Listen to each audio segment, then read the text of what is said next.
Assalamualaikum warahmatullahi wabarakatuh. Perkenalkan, saya Husna Syafira dari Fakultas Ilmu Keolahragaan Universitas Negeri Makassar, Prodi Pendidikan Jasmani Kesehatan dan Rekreasi, kelas Penjaskes-Rek F, NIM 193104-2011. Pada kesempatan kali ini, saya ingin memaparkan materi tentang hakikat pertumbuhan dan perkembangan pada mata kuliah Perkembangan Peserta Didik. Pertama-tama, saya ingin memaparkan materi tentang hakikat pertumbuhan. Pertumbuhan adalah suatu proses bertambahnya ukuran, volume, serta jumlah sel yang ditandai dengan bertambah panjang, tinggi, dan berat badan. Pertumbuhan bersifat irreversibel atau tidak dapat kembali ke bentuk semula dan kuantitatif atau dapat diukur. Selain itu, pertumbuhan juga merupakan perubahan secara fisiologis sebagai hasil dari kematangan fungsi-fungsi fisik yang berlangsung normal dengan batas waktu yang telah ditentukan. Jadi, pertumbuhan dapat diartikan sebagai proses perubahan dan kematangan fisik. 2. Hakikat perkembangan. Perkembangan adalah proses perubahan tingkat kematangan anak-anak hingga dewasa yang bersifat kualitatif atau tidak dapat diukur. Perkembangan memiliki beberapa ciri-ciri, yaitu tercapainya proses kedewasaan, terjadinya perubahan aspek fisik, terjadinya perubahan dalam proporsi, dan diperolehnya tanda-tanda baru seperti pergantian gigi dan karakter seks pada remaja. Fase-fase perkembangan berdasarkan fisik. Fase-fase perkembangan berdasarkan fisik terbagi menjadi 3, yaitu perkembangan fisik masa usia prasekolah, 2. Perkembangan fisik masa usia sekolah dasar, 3. Perkembangan fisik masa usia sekolah menengah. Fase-fase perkembangan berdasarkan psikologis. Pada fase-fase perkembangan berdasarkan psikologis terbagi menjadi 10 tahap, yaitu 1. Tahap perkembangan kognitif, 2. Tahap perkembangan emosional. Pada tahap perkembangan emosional, di mana seseorang anak mulai belajar mengontrol emosi dan memahami dirinya sendiri. 3. Tahap perkembangan bayi atau invasi. 4. Tahap perkembangan kanak-kanak awal. 5. Tahap perkembangan usia bermain. Pada tahap perkembangan usia bermain, di mana seorang anak mulai mengenal permainan seperti main games, main boneka, dan main mobil-mobilan. 6. Tahap perkembangan masa sekolah. Pada tahap perkembangan masa sekolah itu, anak-anak mulai diajarkan untuk membaca dan menulis. 7. Perkembangan usia remaja. Pada tahap perkembangan usia remaja, di mana seorang anak mulai mencari jati dirinya. 8. Tahap perkembangan usia dewasa awal. 9. Tahap perkembangan dewasa. 10. Tahap perkembangan dewasa akhir, yaitu 55 tahun sampai dengan meninggal dunia. Pada masa ini, biasanya seseorang melihat kembali masa-masa yang telah dilaluinya dengan bahagia. Fase-fase perkembangan berdasarkan konteks agama. Pada fase-fase perkembangan berdasarkan konteks agama terbagi menjadi 4 fase, yaitu perkembangan keagamaan masa kanak-kanak awal, 2. Perkembangan keagamaan masa kanak-kanak akhir, 3. Perkembangan keagamaan masa remaja awal, 4. Perkembangan keagamaan masa remaja akhir. Ada 2 faktor yang mempengaruhi pertumbuhan dan perkembangan, yaitu faktor dari luar dan faktor dari dalam. Faktor dari luar seperti lingkungan, dan faktor dari dalam gen dan hormon. Sekian dan terima kasih. Assalamualaikum warahmatullahi wabarakatuh.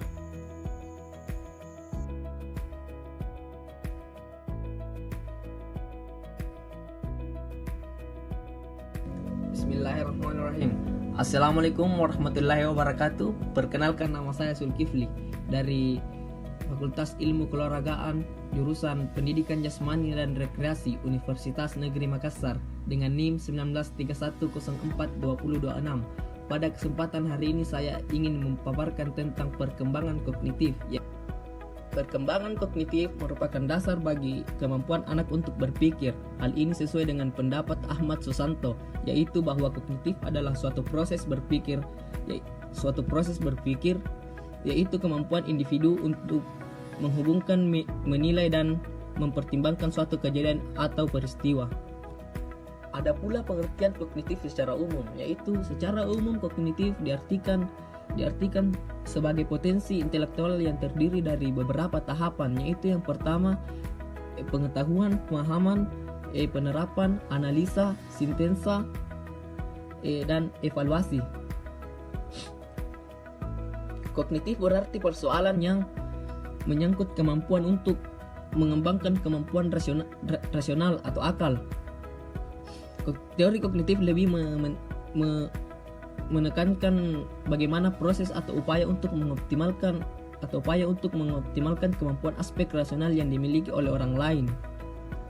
Dan ada juga teori menurut Jean Piaget. Menurut Jean Piaget, perkembangan kognitif memberikan batasan kembali tentang kecerdasan, pengetahuan, dan hubungan anak didik dengan lingkungannya. Kecerdasan merupakan proses yang berkesinambungan yang membentuk struktur yang diperlukan dalam interaksi terus-menerus dengan lingkungan. Struktur yang dibentuk oleh kecerdasan, pengetahuan sangat subjektif pada waktu masih bayi dan pada masa kanak-kanak awal, dan menjadi objektif pada masa dewasa awal. Piaget juga memberikan proses pembentukan pengetahuan dari pandangan yang lain. Ia menguraikan pengalaman fisik yang merupakan abstraksi dari ciri-ciri dari objek. Pengalaman logis matematis atau pengetahuan endogen disusun melalui proses pemikiran anak didik. Struktur tindakan operasi konkret dan operasi formal dibangun dengan jalan logis dan matematis. Dari aspek tenaga pendidik, misalnya, seorang guru diharuskan memiliki kompetensi bidang kognitif. Artinya, seorang guru harus memiliki kemampuan seperti penguasaan materi pelajaran, pengetahuan mengenai cara mengajar, dan pengetahuan cara menilai siswa dan sebagainya. Dan ada pula faktor-faktor yang sangat berpengaruh dalam perkembangan kognitif, yaitu fisik, faktor hereditasi atau keturunan, faktor lingkungan, faktor pembentukan, faktor minat dan bakat, dan faktor kebebasan. Dan ada pula 5 keterampilan kognitif yang paling utama, yaitu yang pertama, membaca, belajar, mengingat, penalaran logis, dan memperhatikan. Sekian dari saya. Lebih dan kurangnya mohon dimaafkan. Assalamualaikum warahmatullahi wabarakatuh.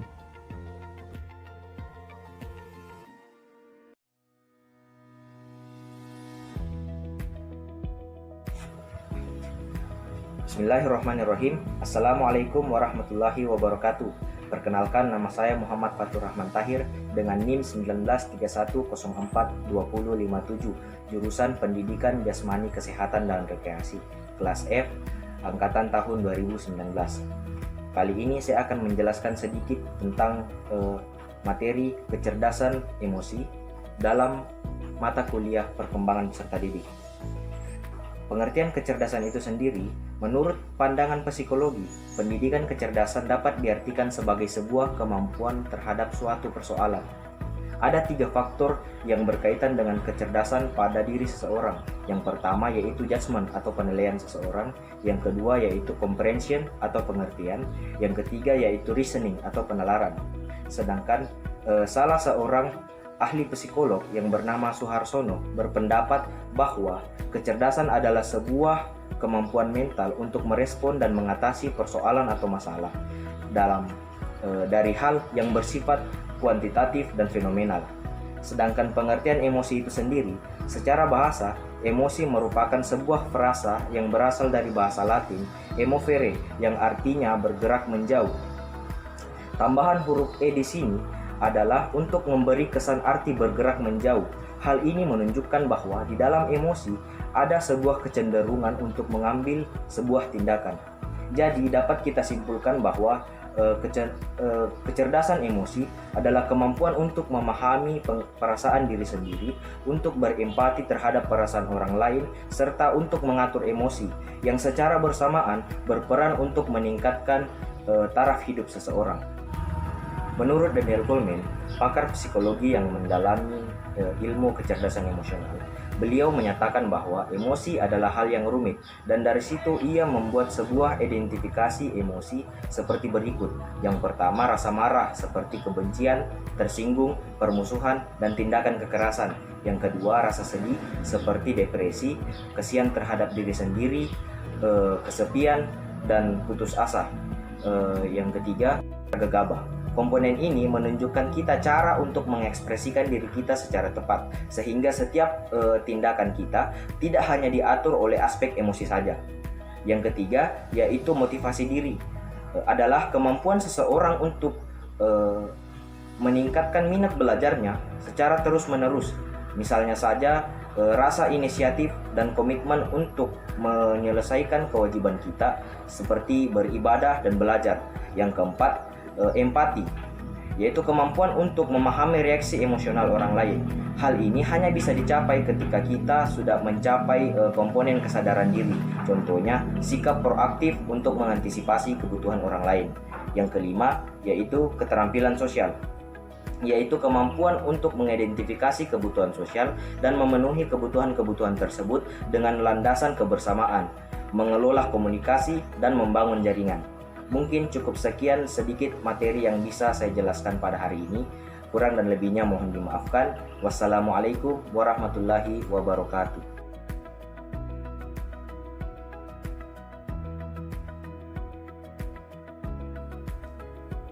Ya, selamat siang. Assalamualaikum. Salam sejahtera untuk kita semua. Perkenalkan, nama saya Ari Harus Lembang,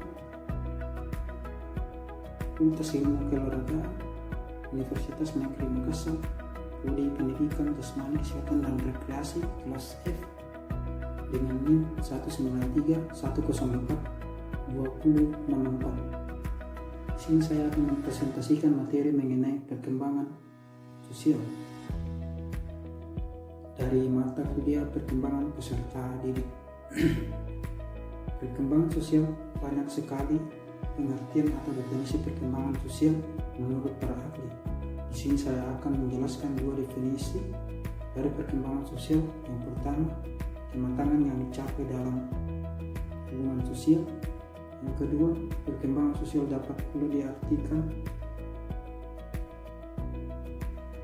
sebagai proses belajar menyesuaikan diri terhadap norma, baik itu norma kelompok ataupun norma apapun itu, agar setiap manusia mampu menyesuaikan diri dengan lingkungannya. Nah, kita tahu manusia itu merupakan makhluk sosial yang tidak mampu untuk hidup sendiri.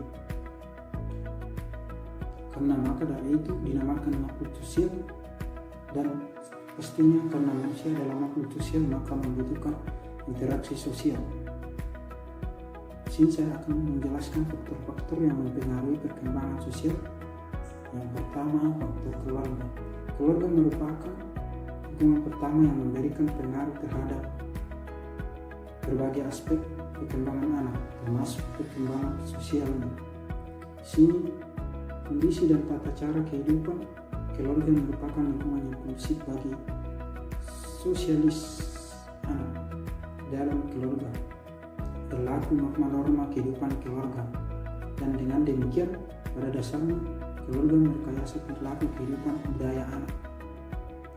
Proses pendidikan yang bertujuan mengembangkan kepribadian anak lebih banyak ditentukan oleh keluarga, pola pergaulan, dan bagaimana norma dalam menempatkan diri terhadap lingkungannya yang lebih luas ditetapkan dan diarahkan oleh keluarga. Faktor yang kedua, kematangan anak. Bersosialisasi merupakan kematangan fisik dan psikis untuk mampu mempertimbangkan dalam proses sosial, memberi dan menerima pendapat orang lain, memerlukan kematangan intelektual dan emosional. Samping itu, kemampuan berbahasa ikut pula menentukan. Dengan demikian, untuk mampu bersosialisasi dengan baik diperlukan kematangan fisik, sehingga setiap orang fisiknya telah mampu menjalankan fungsinya dengan baik. Faktor yang ketiga, status sosial ekonomi. Kehidupan sosial banyak dipengaruhi oleh kondisi atau status kehidupan sosial keluarga dalam lingkungan masyarakat. Masyarakat akan memandang anak bukan sebagai anak yang independen dan akan tetapi dipandang sebagai konteksnya yang utuh dalam keluarga anak itu. Ia anak siapa? Secara tidak langsung dalam pergaulan sosial anak, merekayasa dan kelompoknya, dan memperhitungkan norma yang berlaku di dalam keluarganya dari pihak anak itu sendiri. Perilakunya akan banyak memperhatikan kondisi normatif yang telah ditanamkan oleh keluarganya. Sehubungan dengan itu, dalam kehidupan anak akan senantiasa menjaga status sosial dan ekonomi keluarganya dalam hal tertentu. Maksud menjaga status sosial keluarga itu mengakibatkan menempatkan dirinya dalam pergaulan sosial yang tidak tepat. Hal ini dapat berakibat lebih jauh, yaitu anak menjadi terisolasi dan dari kelompoknya. Akibat lain, mereka akan membentuk kelompok elit dengan rumahnya sendiri. Faktor yang keempat, pendidikan. Pendidikan merupakan proses sosialisasi anak yang terarah. Hakikat pendidikan sebagai proses pengoperasian ilmu yang normatif akan memberikan warna kehidupan sosial dalam dan kehidupan mereka di masa yang akan datang. Pendidikan dalam arti luas harus diartikan bahwa perkembangan anak dipengaruhi oleh kehidupan keluarga, masyarakat, dan kelembagaan. Penanaman norma perilaku yang benar secara sengaja diberikan kepada peserta didik yang belajar di kelembagaan pendidikan atau sekolah. Kepada peserta didik bukan saja dikenalkan kepada norma kehidupan bangsa atau nasional dan kehidupan antar bangsa. Etik pergaulan membentuk perilaku kehidupan bermasyarakat dan bernegara. Faktor yang kelima, kapasitas mental, emosi, dan intervensi. Kemampuan berpikir banyak dipengaruhi banyak hal seperti kemampuan belajar, memecahkan masalah, dan berbahasa. Anak yang berkemampuan intelektual tinggi akan berkemampuan berbahasa secara baik. Oleh karena itu, kemampuan intelektual tinggi, kemampuan berbahasa baik, dan pengendalian emosi secara seimbang sangat menentukan keberhasilan dalam perkembangan sosial anak. Sikap saling pengertian dan kemampuan memahami orang lain merupakan modal utama dalam kehidupan sosial, dan hal ini akan untuk mampu bersosialisasi dengan baik diperlukan kematangan fisik, sehingga setiap orang fisiknya telah mampu menjalankan fungsinya dengan baik. Faktor yang ketiga, status sosial ekonomi. Kehidupan sosial banyak dipengaruhi oleh kondisi atau status kehidupan sosial keluarga dalam lingkungan masyarakat. Masyarakat akan memandang anak bukan sebagai anak yang independen dan akan tetapi dipandang sebagai konteksnya yang utuh dalam keluarga anak itu. Ia anak siapa? Secara tidak langsung dalam pergaulan sosial anak, merekayasa dan kelompoknya, dan memperhitungkan norma yang berlaku di dalam keluarganya dari pihak anak itu sendiri. Perilakunya akan banyak memperhatikan kondisi normatif yang telah ditanamkan oleh keluarganya. Sehubungan dengan itu, dalam kehidupan anak akan senantiasa menjaga status sosial dan ekonomi keluarganya dalam hal tertentu. Maksud menjaga status sosial keluarga itu mengakibatkan menempatkan dirinya dalam pergaulan sosial yang tidak tepat. Hal ini dapat berakibat lebih jauh, yaitu anak menjadi terisolasi dan dari kelompoknya. Akibat lain, mereka akan membentuk kelompok elit dengan rumahnya sendiri. Faktor yang keempat, pendidikan. Pendidikan merupakan proses sosialisasi anak yang terarah. Hakikat pendidikan sebagai proses pengaplikasian ilmu yang formatif akan memberikan warna kehidupan sosial dalam dan kehidupan mereka di masa yang akan datang. Pendidikan dalam arti luas harus diartikan bahwa perkembangan anak dipengaruhi oleh kehidupan keluarga, masyarakat, dan kelembagaan. Penanaman norma perilaku yang benar secara sengaja diberikan kepada peserta didik yang belajar di kelembagaan pendidikan atau sekolah. Kepada peserta didik bukan saja dikenalkan kepada norma kehidupan bangsa atau nasional dan kehidupan antar bangsa. Etik pergaulan membentuk perilaku kehidupan bermasyarakat dan bernegara. Faktor yang kelima, kapasitas mental, emosi, dan intervensi. Kemampuan berpikir banyak dipengaruhi banyak hal seperti kemampuan belajar, memecahkan masalah, dan berbahasa. Anak yang berkemampuan intelektual tinggi akan berkemampuan berbahasa secara baik. Oleh karena itu, kemampuan intelektual tinggi, kemampuan berbahasa baik, dan pengendalian emosi secara seimbang sangat menentukan keberhasilan dalam perkembangan sosial anak. Sikap saling pengertian dan kemampuan memahami orang lain merupakan modal utama dalam kehidupan sosial, dan hal ini akan mudah dicapai oleh remaja yang berkemampuan intelektual tinggi. Demikian hasil presentasi saya, kurang lebihnya mohon dimaafkan. Terima kasih.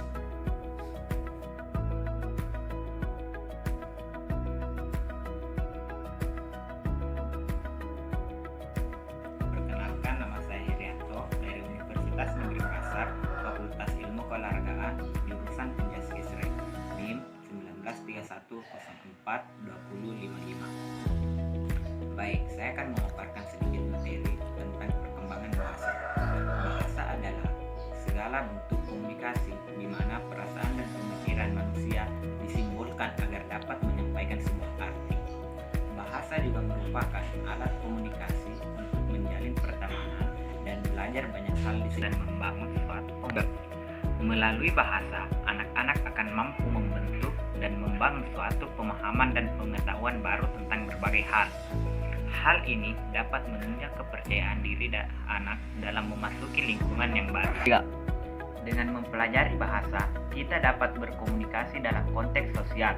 Untuk itu, anak-anak harus belajar aturan yang tepat dalam penggunaan bahasa yang berkenaan dengan situasi sosial yang dihadapinya.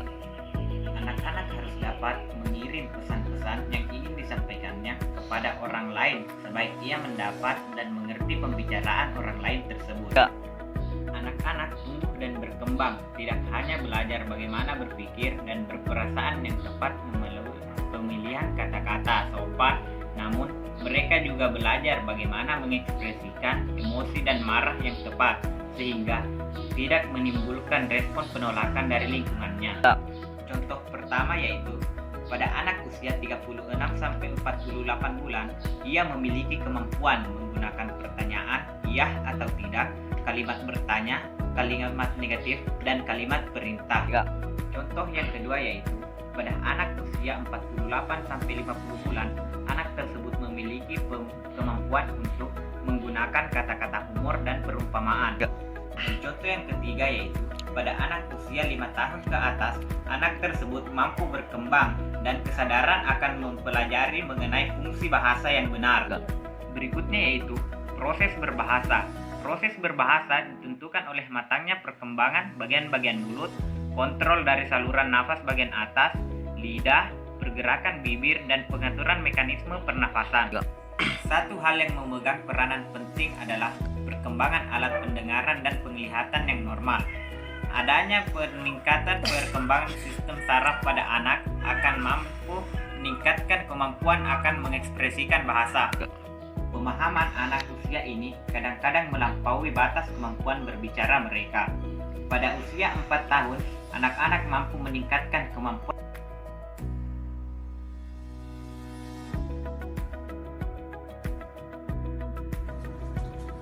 Perkenalkan, nama saya Asdar Musa dari Universitas Negeri Makassar, Prodi Pendidikan Jasmani, Kesehatan dan Rekreasi.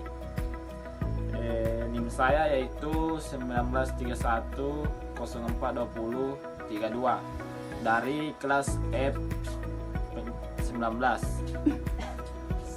Saya akan menjelaskan materi tentang tugas perkembangan peserta didik. Pada masa kanak-kanak awal, dapat diartikan bahwa masa kanak-kanak awal itu masa di mana anak masih belajar berjalan pada usia 9 sampai 15 bulan dan belajar memakan makanan padat, belajar berbicara, belajar buang air kecil dan buang air besar, belajar mengenal perbedaan jenis atau lawan jenis, membentuk konsep-konsep sederhana kenyataan sosial dan alam, belajar mengadakan hubungan emosional dengan orang tua, saudara dan orang lain. Yang keenam, belajar mengadakan hubungan baik dan buruk dan mengembangkan kata hati.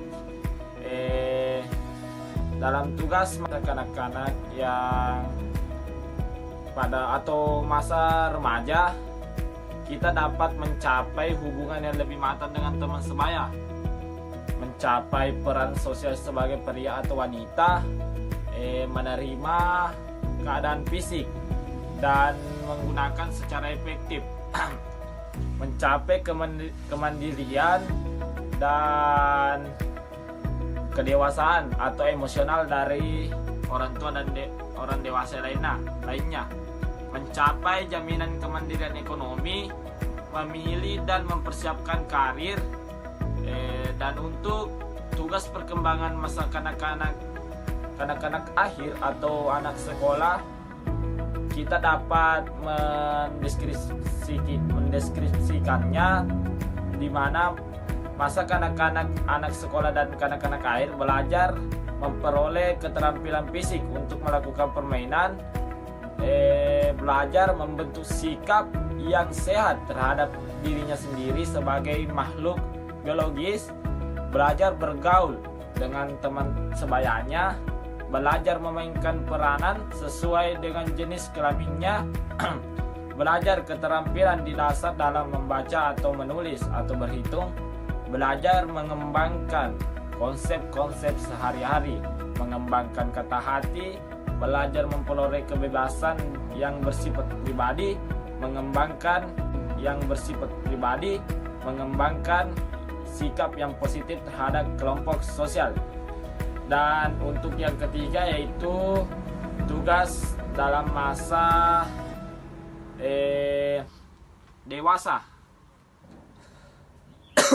yaitu mengembangkan keterampilan intelektual dan konsep-konsep yang diperlukan bagi warga negara, mencapai perilaku yang bertanggung jawab secara sosial dan memperoleh seperangkat nilai sistem etika sebagai petunjuk dan pembimbing dalam perilaku.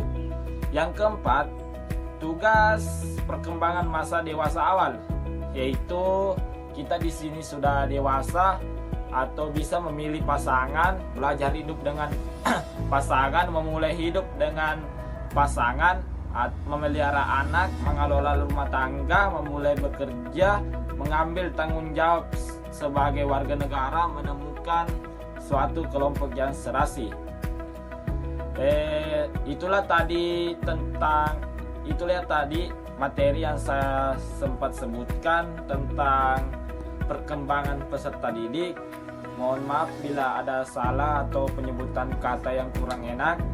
Pesan saya semoga pandemi corona ini cepat berakhir dan kita bisa kembali kuliah seperti biasanya. Sekian, assalamualaikum warahmatullahi wabarakatuh.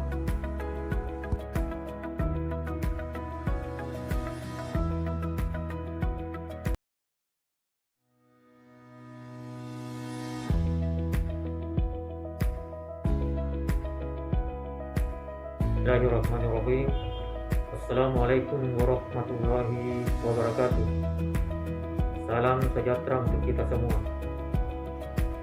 Saya selaku orang tua mahasiswa yang bernama Muhammad Fatur Rahman Tahir, Fakultas Olahraga, jurusan Pendidikan Jasmani, Rekreasi dan Kesehatan, menyampaikan bahwa selama berkembangnya wabah virus corona, mahasiswa telah diliburkan, terutama anak saya sekarang pulang kampung dan berada di rumah. Walaupun mereka berada di rumah, mereka tetap aktif mengikuti kegiatan perkuliahan secara daring, mengerjakan tugas-tugasnya. Bila ada jadwal perkuliahan, mereka tetap menunggu. Bila ada tugas, mereka tetap mengerjakan. Saya selalu menyampaikan agar memperhatikan jadwal kegiatan perkuliahan dan mengerjakan tugas yang telah diberikan oleh dosen.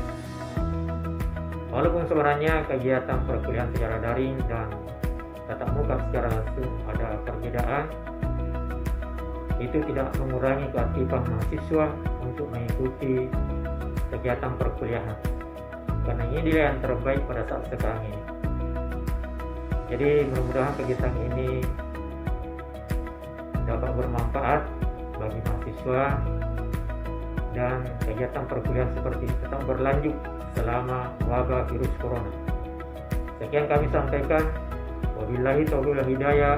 Wassalamualaikum warahmatullahi wabarakatuh.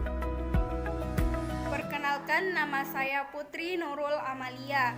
Pendapat saya tentang kuliah online itu, kuliah online menimbulkan pro dan kontra tersendiri.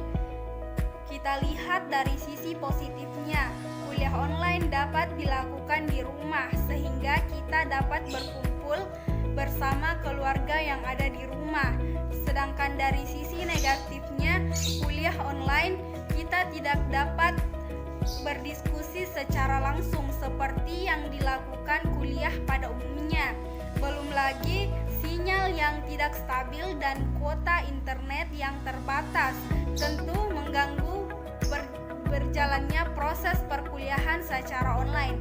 Dan saya berharap semoga saja pandemi yang menjadi permasalahan pada saat ini bisa segera hilang dan kita dapat melakukan perkuliahan seperti biasanya, karena kami begitu rindu dengan suasana kampus. Assalamualaikum warahmatullahi wabarakatuh. Perkenalkan, nama saya Nurul Kandila Aulia Zahra. Di sini saya selaku dari sepupu saudara Herianto. Di sini saya akan mengutarakan bagaimana pesan dan kesan saya selama pembelajaran online. Yang pertama, kesan saya setelah melakukan pembelajaran online selama 1 minggu, saya merasa enak karena tidak perlu lagi ke kampus untuk melaksanakan perkuliahan, tapi dengan berada di dalam rumah saja, saya sudah tetap bisa melaksanakan perkuliahan tersebut dengan tetap memantau HP dan laptop. Tapi setelah saya melakukan perkuliahan selama 1 bulan, saya merasa sangat tidak enak, di mana aktivitas kampus yang dulu hari-harinya saya rasakan itu seperti ada yang hilang, dan semua pembelajaran yang diberikan oleh dosen saya rasa tidak terlalu rinci karena akibat keterbatasan tidak adanya tatap muka dan cara menjelaskannya yang tidak cukup rinci. Dan untuk pesan saya kepada seluruh pelajar di Indonesia bahwa tetap semangat dalam melaksanakan pembelajaran ini dan tetap stay healthy. Semoga pandemi ini memberikan kita pelajaran dan tetap di rumah saja agar populasi meningkatnya penderita COVID ini berkurang. Dan untuk semua pelajar di Indonesia untuk tetap semangat dan tetap melaksanakan tugasnya sebagai pelajar dengan mengerjakan semua tugas-tugas yang diberikan oleh dosen ataupun guru dari kalian semua. Dan mungkin banyak dari kita yang keterbatasan melakukan pembelajaran online karena adanya faktor kurangnya kuota dan lambatnya jaringan yang berada di daerah masing-masing. Tapi semoga itu semua tidak menjadi pemicu untuk kalian semua tidak melakukan pembelajaran online, dan kita pun bisa tetap belajar sendiri dengan memanfaatkan waktu di rumah saja. Mungkin hanya itu yang bisa saya sampaikan, kurang dan lebihnya mohon maafkan. Wassalamualaikum warahmatullahi wabarakatuh. Assalamualaikum warahmatullahi wabarakatuh. Saya Siti Hajra, salah satu mahasiswa yang mengikuti kuliah online. Di sini saya akan menyampaikan kelebihan dan kekurangan kuliah online menurut saya sendiri. Kelebihannya yang pertama yaitu kita bisa membantu kedua orang tua di pekerjaan rumah. Yang kedua yaitu kita bisa kuliah dimanapun berada, yang jelas jaringannya baik. Yang ketiga yaitu menghemat biaya transportasi. Yang keempat yaitu kita bisa mengulang materi kembali yang diberikan saat perkuliahan. Kekurangannya yaitu yang pertama, kita sangat bergantung pada jaringan. Yang baik itu apabila di perkotaan jaringannya baik. Bagaimana dengan mahasiswa yang tinggal di pedesaan? Jaringannya kadang baik, kadang tidak, dan bahkan ada yang harus melalui rintangan-rintangan untuk mendapatkan jaringan. Yang kedua yaitu ada mata kuliah yang tidak bisa diajarkan secara online, seperti kita harus mempraktekannya secara langsung. Itu tadi kelebihan dan kekurangan kuliah online menurut saya sendiri. Tetap ikuti anjuran pemerintah, jaga kesehatan, dan stay at home. Sekian dan terima kasih. Wassalamualaikum warahmatullahi wabarakatuh. Assalamualaikum warahmatullahi wabarakatuh. Saya akan menjelaskan keluh dan kesal saya selama proses perkuliahan online ini atau biasa disebut dengan daring. Pertama, keluh saya dengan proses perkuliahan ini. Yang pertama, proses perkuliahan daring ini harus menggunakan dengan jaringan. Apabila jaringan kita tidak stabil, sangat tidak memungkinkan untuk kita kuliah online. Kemudian yang kedua, tugasnya itu sangat banyak, sehingga kita sebagai mahasiswa sangat bingung atau pusing melihat tugas yang mana harus diselesaikan satu persatu terlebih dahulu. Kemudian yang ketiga, proses perkuliahan ini sangat tidak memiliki esensi sama sekali dengan proses perkuliahan yang seperti semula, yang seperti kita biasa lakukan di kampus. Dan kemudian kesan saya, yang pertama, bisa menghemat biaya transportasi pada saat perkuliahan, karena kita kebanyakan tinggal di kos ataupun kita tinggal di rumah, sehingga kita tidak bisa melakukan perjalanan kemanapun. Kemudian yang kedua, proses perkuliahan daring ini bisa dilakukan di mana saja. Contohnya bisa dilakukan di rumah, di kamar, itu kelebihannya. Kemudian yang ketiga, dulunya saya tidak mengetahui tentang teknologi untuk melakukan pembelajaran. Sampai sekarang adanya proses perkuliahan daring, saya bisa mengetahui perkembangan teknologi ini apabila kita dihadapkan dengan perkembangan industri 4.0 pada zaman saat ini. Kemudian yang keempat, kesan saya, ini adalah bentuk pencegahan dari pihak kampus untuk mencegah penularan COVID-19. Dengan ini, semoga kita pada para mahasiswa semua tidak terkena dengan virus COVID-19 ini. Mungkin itu saja. Wabillahi taufiq wal hidayah. Wassalamualaikum warahmatullahi wabarakatuh. Bismillahirrahmanirrahim. Assalamualaikum warahmatullahi wabarakatuh. Saya Mustamin Badawi, guru SMA Negeri 5 Batu. Masa pandemi COVID-19 sekarang ini dituntut kita semuanya untuk senantiasa menjaga kebersihan dan menjaga jarak. Dan di lain pihak, mahasiswa tetap dituntut untuk belajar.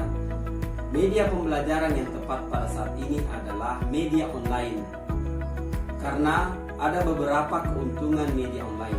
Yang pertama adalah melatih kesabaran. Yang kedua adalah melatih kemandirian. Yang ketiga adalah tidak membutuhkan waktu yang begitu banyak atau waktunya fleksibel. Yang ketiga, tidak membutuhkan biaya tambahan. Dengan demikian, belajar online tetap memberikan semangat atau motivasi kepada mahasiswa untuk senantiasa belajar. Di lain pihak, selain memiliki kelebihan, juga memiliki kekurangan.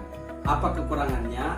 Harus tersedia jaringan internet yang baik. Dengan demikian, kedua-duanya harus saling terpenuhi. Dan saya berpesan kepada semuanya mahasiswa, tetaplah semangat. Walaupun masa COVID-19 sekarang ini, kita harus senantiasa belajar demi bangsa dan negara. Terima kasih. Assalamualaikum warahmatullahi wabarakatuh.